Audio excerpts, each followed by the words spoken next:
In this video, we uncover the stories of killers whose horrifying crimes shook the internet and captivated millions. But the real jaw-droppers? Their chilling courtroom reactions, ranging from explosive outrage to eerie, emotionless defiance. One haunting case is that of Samantha Wohlford, whose shocking plot for fame and control took a deadly turn.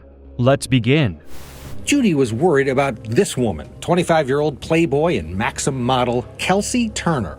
Judy says Kelsey was extorting money from Dr. Burchard. Kelsey Turner was once a prominent figure in the adult modeling industry, appearing on the covers of Playboy Italia and Maxim, and amassing a considerable following on social media. She spent her time between Salinas, California and Las Vegas, Nevada, working to build her career. However, as the modeling industry proved to be highly unpredictable, opportunities began to dry up, and Turner faced significant financial struggles. By this point, she was also a single mother. Burchard had a history of helping others and engaging with young, attractive girls he met online, like Kelsey. That's according to his friend, who did not want to be identified. In the late 2010s, Turner entered a financial agreement with Dr. Thomas Burchard, a 71-year-old child psychiatrist. Over several years, Burchard provided her with over $750,000, covering expenses like her car insurance and the rent for her Las Vegas home. According to Judy Earp, Burchard's fiancée, many people asked for the doctor's help, but Kelsey was different. Judy claimed that Kelsey had often requested money under the guise of needing it for her son's medication or other emergencies. Judy Earp, his girlfriend of 17 years, was back at their home in California and sensed the doctor was in trouble. By early 2019, Judy, who suspected that Burchard was experiencing the early stages of dementia, urged him to end the relationship. Burchard agreed and planned to confront Turner on March 1, 2019, to tell her he would no longer provide financial support. He never returned from that trip. Maybe I ought to just come home on the next flight. Judy Earp reported Burchard missing, prompting an investigation. On March 7th, police discovered Burchard's abandoned Mercedes-Benz in the Las Vegas desert. Inside, they found blood, gloves, and a baseball bat. The trunk contained a body wrapped in bedsheets, identified as Dr. Burchard through a credit card found at the scene. During the autopsy, the medical examiner concluded that Burchard had died from blunt force trauma, ruling his death a homicide. Repeatedly that these are not, the kind of people you want to be associating with. Detectives interviewed Judy, who shared details about Burchard's plans to cut ties with Kelsey. When they searched Kelsey's home, they found evidence of blood and an attempt to clean up the scene. Using cell phone data, authorities tracked Kelsey and her roommates, Diana Pina and John Kennison, to the Rio Hotel. By the time officers arrived, the three were gone. Were living and where investigators believe Dr. Burchard was murdered. Kelsey's roommate, Diana Pena, told a grand jury that Kennison attacked Dr. Burchard with a baseball bat. The investigation took a key turn when Burchard's journal was found, containing entries about accusations Kelsey made against him involving inappropriate images of children. Despite these allegations, no evidence of such material was found on Burchard's electronic devices. Judy stated that the accusations had deeply troubled Burchard due to his professional background. Kelsey's roommate, Diana Pena, pleaded guilty to accessory to murder and is expected to testify at their trials. Kelsey, Diana, and John were eventually located. Fingerprints from Burchard's car matched those of Diana and John. Diana admitted to police that Kelsey had been upset when she learned Burchard planned to cut her off financially.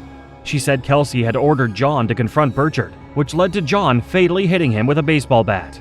John then drove Burchard's car with the body in the trunk and abandoned it in the desert. It looks like she received an own recognizance release, so she's getting some pretty preferential treatment here, and it's going to be interesting to see if the jury thinks, in fact, she could be the bad person. Diana Pena agreed to a plea deal for being an accessory to murder and was sentenced to 3 years of probation. John Kennison pled guilty to murder and received an 18 to 45-year prison sentence in 2022.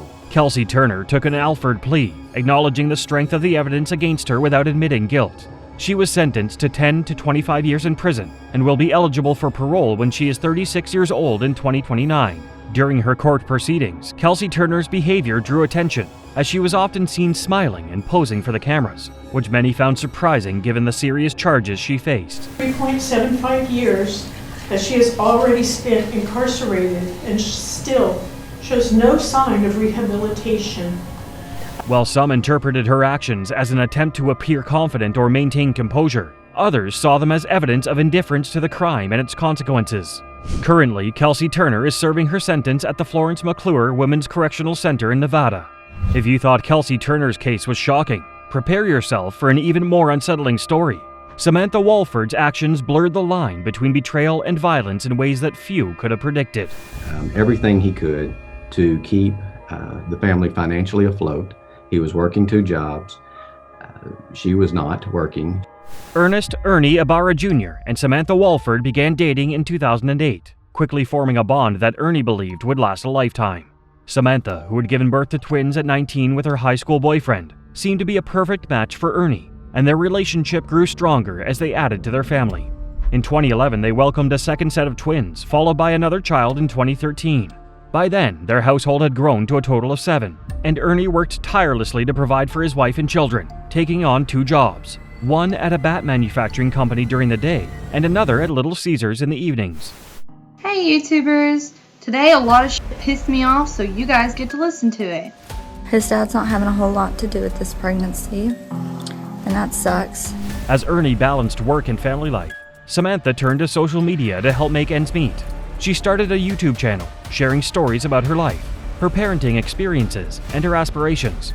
Through her channel, Samantha spoke candidly about the challenges of being a young mother of 5 and showcased her interests and personality.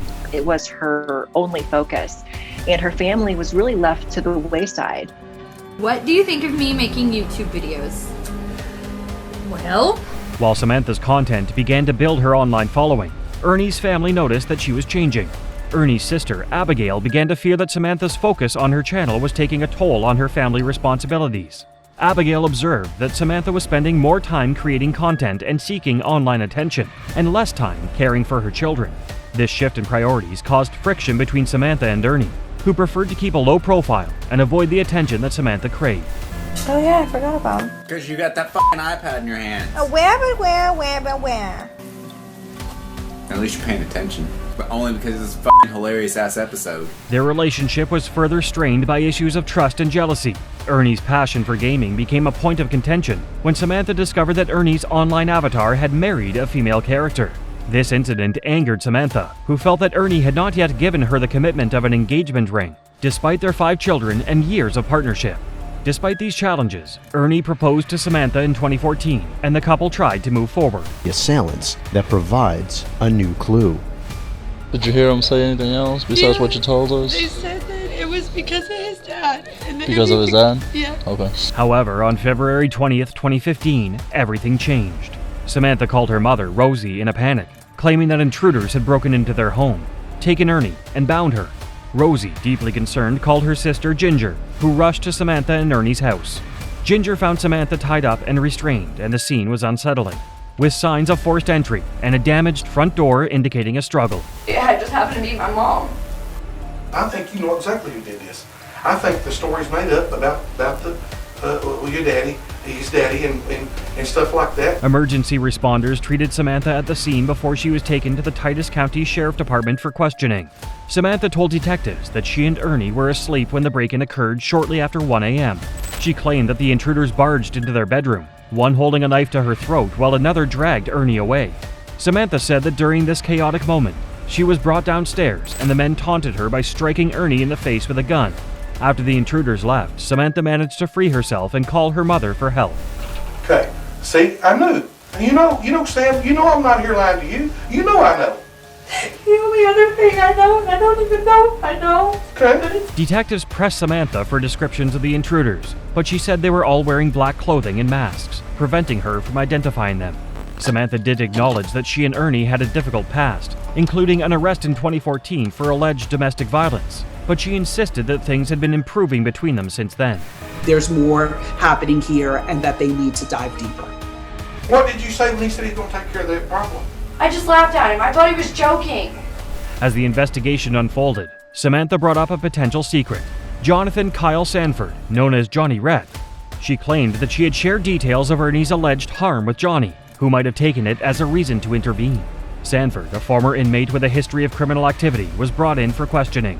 He admitted to being involved in the plot to harm Ernie, revealing that he had recruited 2 accomplices, Octavius Lamar Rhymes and Jose Antonio Ponce, to carry out the plan. She had previously described that there were 3 of them. So I think law enforcement believed that there was at least one more person involved.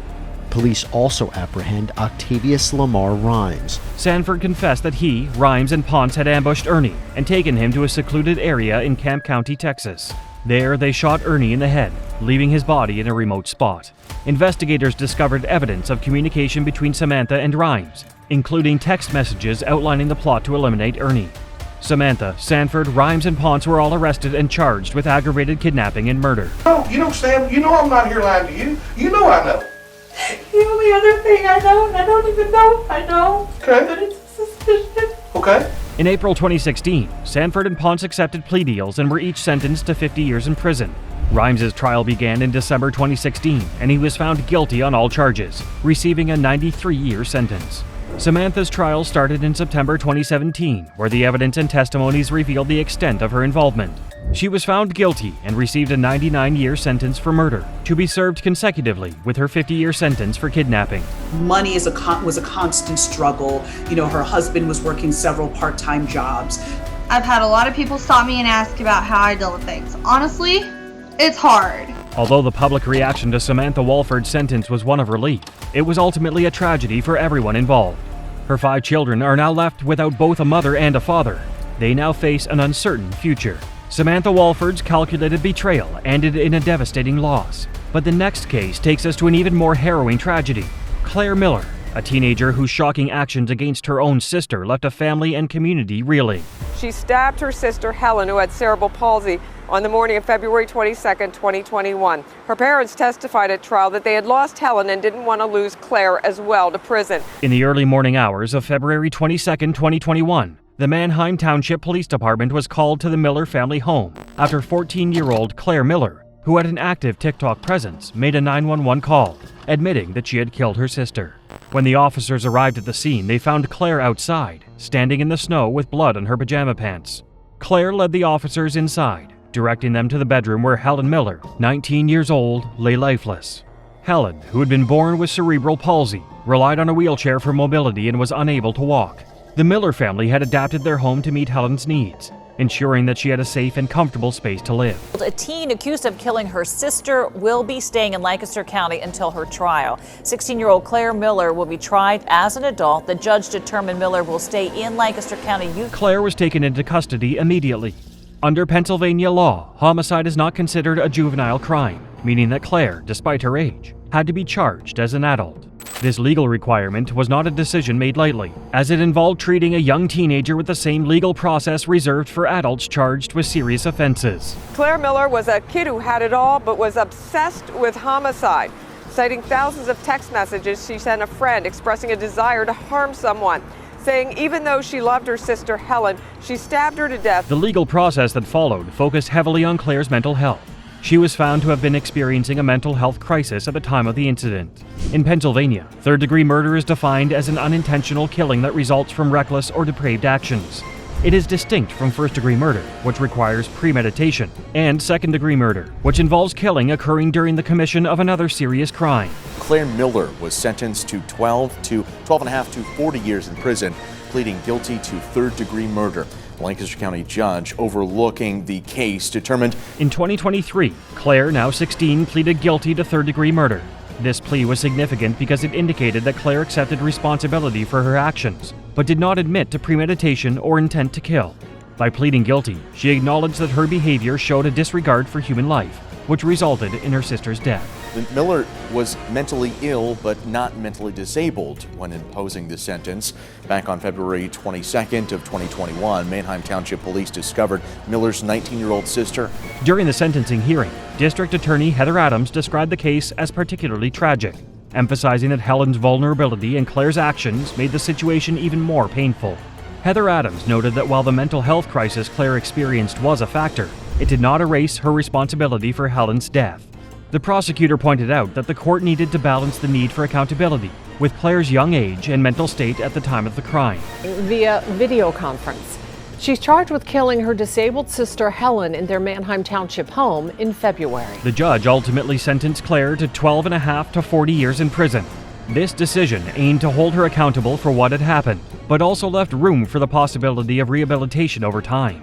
Claire's guilty plea and the subsequent sentencing highlighted the complex challenge of balancing justice with compassion, particularly in cases involving minors and mental health issues. In Manheim Township, called police a little after 1 a.m. and said she had killed her sister.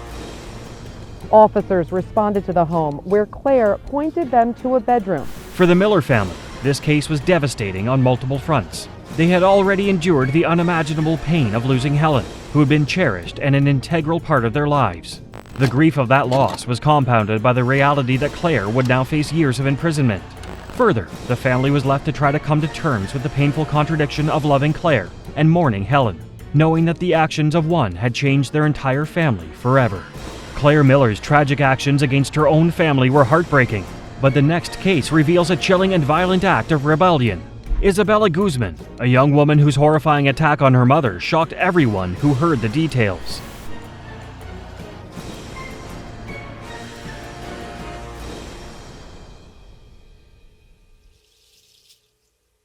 In 2013, in the quiet suburban community of Aurora, Colorado, 18-year-old Isabella Guzman, a seemingly ordinary teenager, murdered her mother, Yunmi Hoy, in a horrific act of violence that left even seasoned investigators stunned. Yunmi Hoy, a 47-year-old mother, was stabbed more than 70 times in an attack so frenzied it left 79 wounds across her neck, face, and torso. The crime wasn't just tragic, it was deeply unsettling. And that her mom was concerned enough that she called police on August 28th. They came to the house and told Isabella that her mom could kick her out for her behavior. It seemed to calm her down. The night of the murder began with simmering tension in the family home. According to accounts, Yunmi and Isabella had been arguing for weeks, their relationship strained to the breaking point. That evening, Isabella's stepfather was home when he heard the commotion upstairs. When he rushed to investigate, he found a horrifying scene. Isabella standing over Yunmi's lifeless body, the floor covered in blood. In a state of shock, her stepfather could do little as Isabella fled the house. Guzman's stepdad heard a thump, ran upstairs, and saw blood oozing out from under the bathroom door. Court documents indicate that he later saw Guzman exit the bathroom with a knife in her hand. Law enforcement quickly arrived on the scene, but Yunmi Hoy was beyond saving. Officers and paramedics described the scene as one of the most gruesome they had ever encountered. A manhunt for Isabella began immediately. She was found the next day and taken into custody, charged with her mother's murder.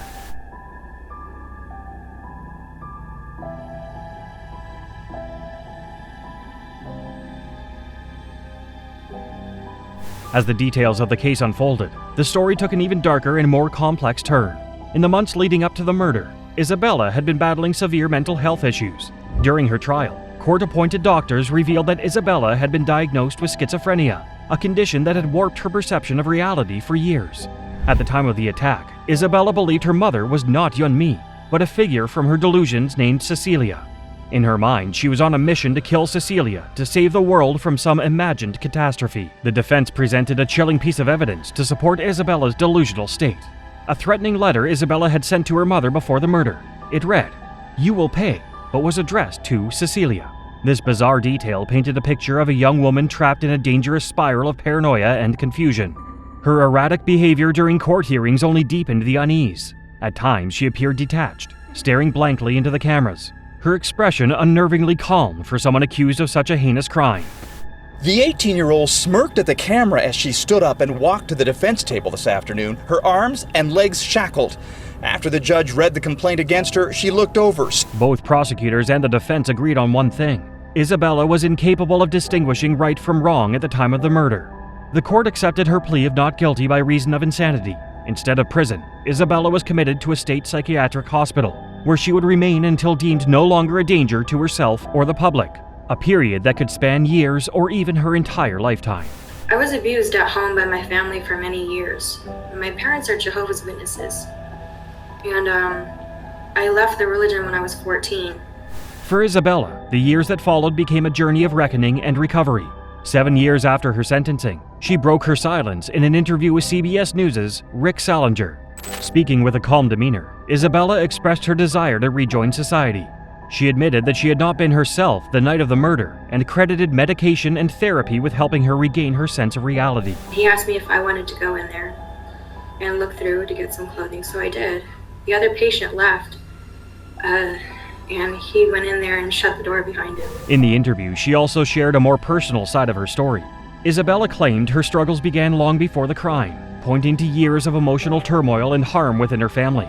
She described feeling increasingly isolated after choosing to step away from the Jehovah's Witness faith as a teenager, a decision that created a rift with her family.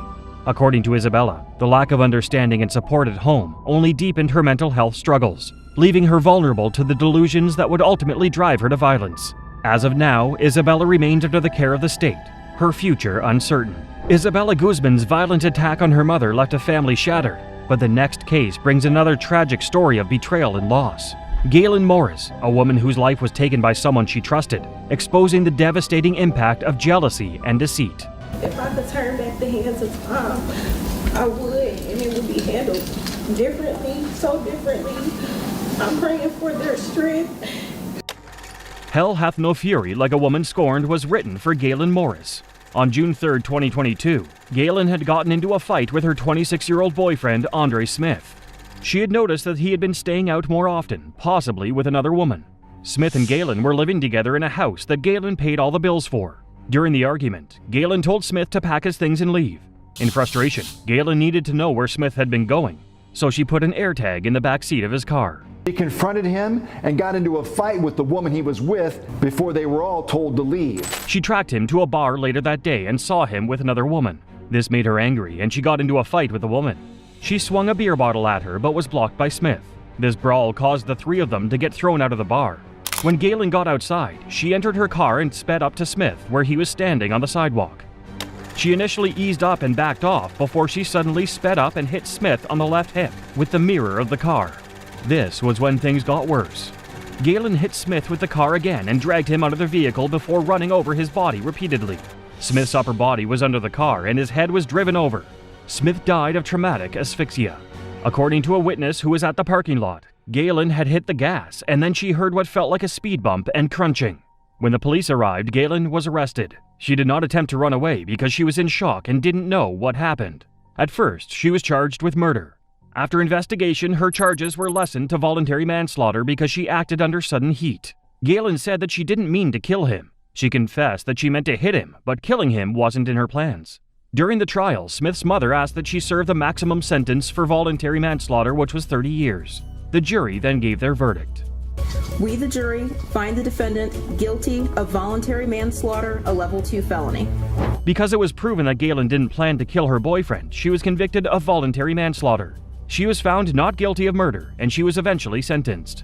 During her sentencing, Smith's mother was angry that Galen was only convicted of voluntary manslaughter. My son did not deserve to be murdered because of her seeing him with another woman, because she's been seeing him with other women. This has been going on. He was not married to her. He didn't owe her nothing. He don't share a kid with her or anything. In court, Galen was teary as she apologized to the victim's family. She said that it wasn't her intention and that she was sorry. Ultimately, she was sentenced to 18 years in prison. As she was being led out of the courtroom, Galen continued to cry. Galen Morris's tragic end at the hands of someone close to her was a heart-wrenching betrayal. But the next case reveals another chilling story of calculated deception. Sabrina Limon, a woman whose ruthless plot to have her husband killed, showed the lengths she would go for freedom. As to count 2, a violation of Penal Code Section 182A with the PC 187A. In 2008, a couple living in California decided to spice things up a little bit by opening their marriage up to other couples. This couple was Robert and Sabrina Limon. By 2014, Sabrina had grown tired of the lifestyle and wanted them to go back to church and find their faith. However, Robert refused, saying he liked the lifestyle. Even though they opened their relationship to other people, some lines were still not meant to be crossed, like having an affair behind the other person's back. However, this was exactly what Sabrina did. She met Jonathan Hearn, who was a firefighter and a Christian. They bonded over this and soon started seeing each other. Soon after, Robert discovered that the two of them had been sharing intimate texts on Sabrina's phone. Robert confronted her and said that she should end the relationship. Sabrina refused and kept on seeing Hearn. On August 14, 2014, Robert was shot and killed while he was working at the BNSF rail yard. The crime scene was made to look like a botched robbery, but they suspected foul play. CCTV footage showed an unknown man limping from the rail yard around the time of the murder. Police could not identify who this man was until 2 weeks after Robert's death. A friend of Sabrina and Robert called the police, and told them that he got a strange voicemail from Hearn, who said he was sorry about Rob's death. Because of this, police decided to wiretap Sabrina and Hearn's phones. One of the conversations was them praying and asking God for forgiveness. Even though many things they said in the recordings were intriguing, they said nothing about the murder. But when police decided to give Sabrina false information about the murder investigation to see what she would do, she called Hearn on a burner phone immediately. Sabrina and Hearn were arrested 2 months later on suspicion of killing Robert. In Hearn's house, they found a motorcycle, a helmet, a red bandana, and a backpack. These items matched the description of the unknown man from the footage. She expressed a number of reasons why divorce was not a very appealing option for her, and that was part of what solidified some of our conversations about his eventual demise. Hearn took a plea deal and confessed to killing Robert. He also testified that Sabrina helped him kill her husband because she felt it was a better idea than to divorce him. Hearn also said that there had been a first plan to kill Robert before they resorted to shooting. He claimed that Sabrina had attempted to poison Robert's banana pudding with arsenic. Sabrina denied knowing anything about it, however. Despite this, she was charged with first-degree murder, attempted murder, solicitation for murder, and conspiracy. As to count 2, a violation of Penal Code Section 182A with the PC 187A, probation will be denied and the defendant will be sent to the Department of Corrections for the term prescribed by law of 25 years to life. Ultimately, she was sentenced to 25 years to life in prison. In court, she was not shown on camera, but reporters said that she remained calm and expressionless till she was led away. Sabrina Lamone's calculated betrayal of her husband's life shocked everyone who heard the details. But the next case takes us to a woman whose plot to have her husband killed revealed the depths of deceit. Dalia DiPolito, a woman who orchestrated a murder-for-hire scheme, only to find herself exposed in the most unexpected way. Is your husband Michael? Okay, I'm sorry to tell you, ma'am, he's been killed. He's been killed, man. I'm sorry. No, it's not. Listen. No! In August 2009, Dalia DiPolito was arrested for attempting to hire a hitman to kill her husband. Dalia was a sex worker before she met and married Michael DiPolito in Florida. They had been married for 6 months when things started to turn upside down for the couple. For reasons that were initially unknown, Dalia planned to hire a hitman to kill her husband. The first time, Dalia discussed her sinister plans for her husband with a friend named Mohammed Shahade. After she told him of her plans to kill her husband, she asked for Mohammed's help in doing so. He refused, and unknown to Dalia, he informed the police about these plans. Because of this, Boynton Beach police launched a sting operation for Dalia and had Shahade work as an informant. Bank on Wednesday, I don't know if, I don't know if that's public for you. And he's leaving the house by 8:30, he's gonna go get $10,000. Yeah. I could do it like that, but it is public, I'll get the money. But the thing about it is that it's a harder getaway. After Shahade turned down Dalia's request, she decided to hire a hitman. She found someone and met up with them. Dalia was recorded talking to this hitman and discussing her plans to murder her husband. She was ignorant of this. Dalia also didn't know that the so-called hitman was an undercover cop posing as a hitman. On August 5th, 2009, Dalia returned home from the gym to meet the police at her house and a crime scene. Is your husband Michael? Okay, I'm sorry to tell you, man, he's been killed. He's been killed, man. The police told Dalia that Michael was dead, and she was very emotional when she was informed. This interaction was also recorded before the police took Dalia to the police station, claiming that they needed to tell her the details that they knew. You're going to jail today for solicitation of murder. You're under arrest. That's an undercover police officer. We filmed everything that you did, recorded everything that you did. Except Michael DiPolito was very much alive. The crime scene that Dalia came home to was staged, and it was only when the police had Dalia in custody that they revealed that her husband was still alive. They also recorded her reaction when they told her that the conversation she had with Shahade and the undercover cop had been recorded. Dalia was arrested and charged with solicitation to commit first-degree murder. In court, prosecutors argued that the reason Dalia tried to kill her husband was because she wanted access to his bank account and their townhouse in Palm Beach. Yes, he told me to say that. 5,000% sure, ready to go. I needed to project confidence, and but that's what he told me. I needed to make it look believable. Dalia denied these accusations and gave a bizarre argument for what happened. She claimed that she was being recorded in the hopes of gaining reality TV fame on the internet. She also argued that the hitman scenario was fake and that she and her friend were acting. This argument did not sit right with the court. In 2011, Dalia was sentenced to 20 years in prison for solicitation to commit first-degree murder. However, the conviction was tossed out because of an improperly selected jury. She was once again charged in 2017, and this time she was sentenced to 16 years in prison. Dalia DiPolito's murder-for-hire plot was pure deceit, but the next case is even more sinister. Beverly McCallum orchestrated a crime so brutal and calculated, it left investigators stunned. 40 to 60 years with 1,500 days credit. You owe 130 crime victim assessment, court costs of $500, $60 for DNA testing. In 2002, a murder that soon got dubbed the Jack-in-the-Box murder remained unsolved for many years. On May 2, 2002, a blueberry farmer was driving on his land when he noticed burnt trees. When he got closer, he found an open footlocker. To his horror, the burnt remains of a man had been crumpled into the footlocker. Soon the police arrived and they gathered as much evidence as they could. Despite all their efforts, the body was not identified and the case became a cold one for years. It was not until 2015 that the body was finally identified as 37-year-old Roberto Caraballo. The last known family of Roberto Caraballo was Beverly McCallum, Deneen Ducharme, Beverly's first daughter, and Cicely Caraballo. Beverly and Roberto had been married and Cicely was their daughter.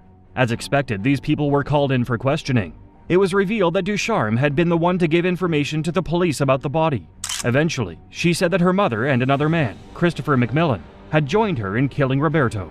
During interrogation, McMillan said that Beverly had pushed her husband down the basement steps and beat him with a hammer until it became lodged in his skull.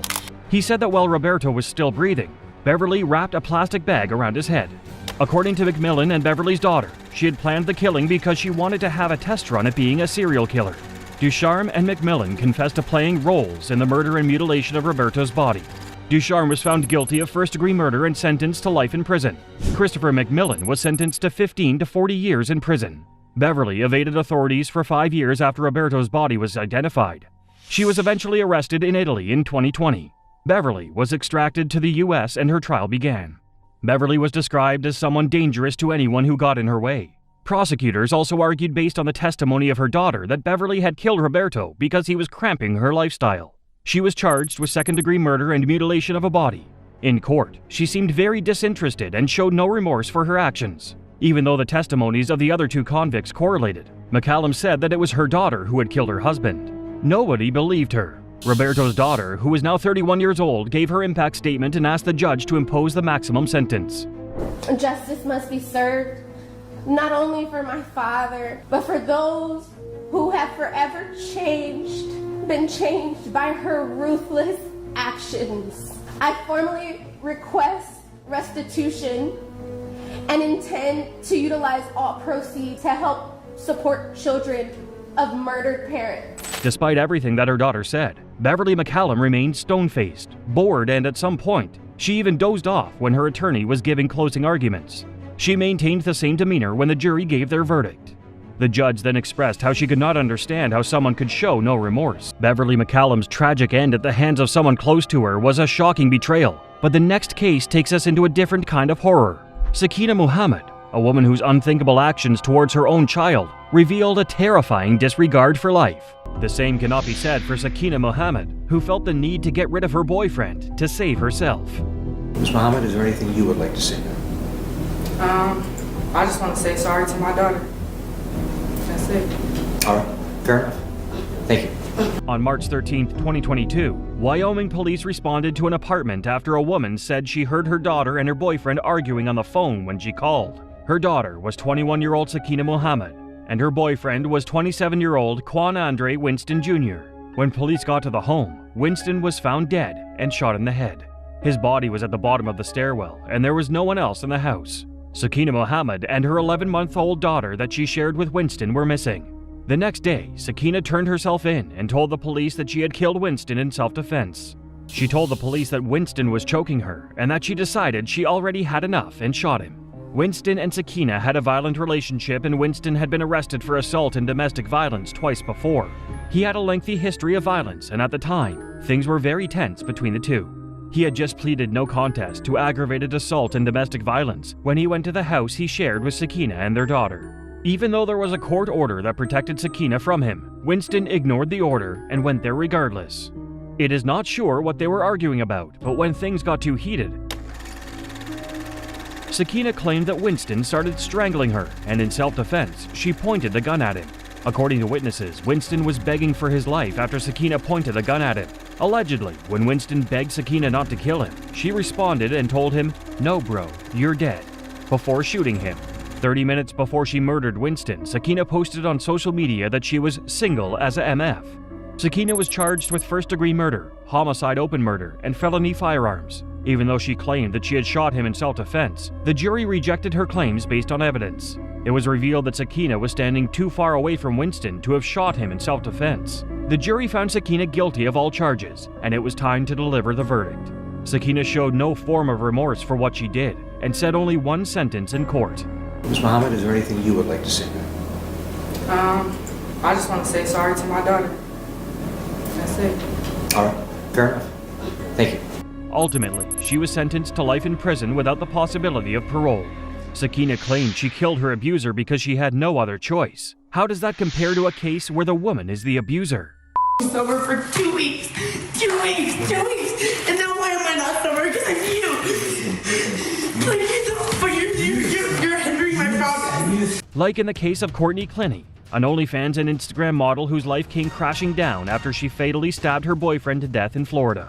On April 3rd, 2022, Courtney called 911 and told them that her boyfriend, 27-year-old Christian Obumsely, had been stabbed during an argument between them. When the police got there, they found Courtney covered in her boyfriend's blood and in a state of panic. My boyfriend's blood is all over me. I know, but you can't. Unfortunately, you can't go in there. You can't go in the apartment. Courtney admitted to killing Obumsely, but she said that she had done it in self-defense.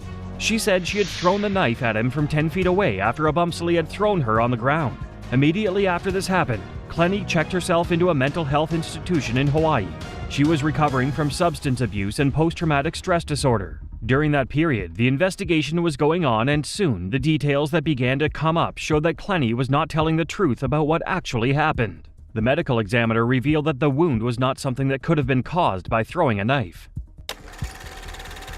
Consequently, Courtney was arrested in August 2022 on second-degree murder charges. After this, the story started changing, and evidence began to show that Courtney was actually the aggressor and attacker in the relationship. According to witnesses and friends, the two of them had a very violent and toxic relationship. They said that they had witnessed Courtney throw weapons at Obumsely on different occasions.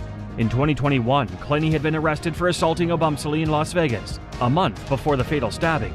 Video footage showed Courtney getting violent in an elevator and hitting Obumsely. She repeatedly hit him with her fists and yanked his hair. Eventually, they started hitting each other until the elevator doors opened and they left. In another video, she was recorded yelling at Obumsely in her apartment, hitting him and even telling him to leave their apartment. All of these led to Courtney being held without bail. The investigation then revealed that Courtney's parents were also guilty of charges related to the murder of Obumsely. After the murder happened, Courtney and her parents, Kim and Deborah Courtney, were accused of illegally accessing Obumsely's laptop after prosecutors accessed their iCloud accounts and found incriminating messages. Allegedly, they had accessed his information so that they could delete messages of them calling Obumsely racial slurs because he was black. However, the case was later dropped and Courtney's parents sued the state for burglary in September 2024. So shut up! Get off of me! An audio recording was released where Obumsely could be heard apologizing while they were arguing about an incident that happened. In the recording, Courtney could be heard calling Obumsely racial slurs in a fit of anger. She also told him to let her slap him. This confirmed many people's suspicions that Courtney was the aggressor in the relationship, and there was no way that she killed Obumsely in self-defense. On November 15, 2024, Courtney was denied bond again and was kept in jail until her trial. A date has not been announced, and if Courtney is found guilty, she could be looking at anywhere from 10 years to life in prison. It is not sure what punishment awaits Courtney at the end of her trial. The same cannot be said for Christine Ricci, who could not forgive her husband for an affair.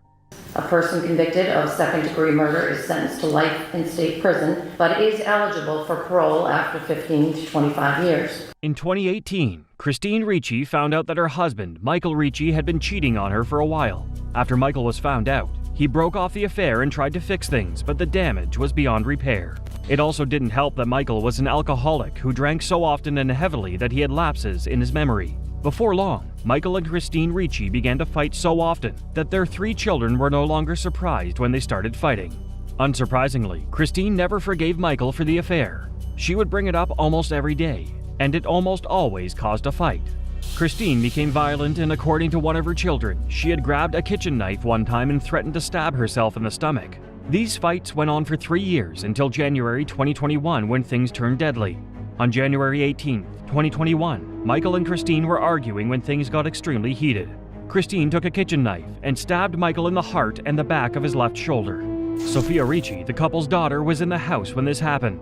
She heard her mother yelling and told her to call 911. When the police arrived at the scene, Michael Ricci was pronounced dead and Christine was arrested. During the investigation, Christine claimed that on the day Michael died, they had been having an argument and that Michael had a manic episode. She said that this had happened countless times and she grabbed a steak knife to scare him off as usual. However, she claimed that instead of him backing away, he lunged at her and she didn't know that the knife had penetrated his chest until he fell to the ground. Christine Ricci was charged with second-degree murder, assault, and battery with a dangerous weapon. In court, Michael and Christine's children gave emotional impact statements. Their first son talked about how Michael was a good man who served as a good role model to him and everyone around him. My dad was still my hero. He's perhaps the most important person in my life. During her verdict, Christine Ricci was said to be teary and emotional when she learned that she was guilty of the charges leveled against her.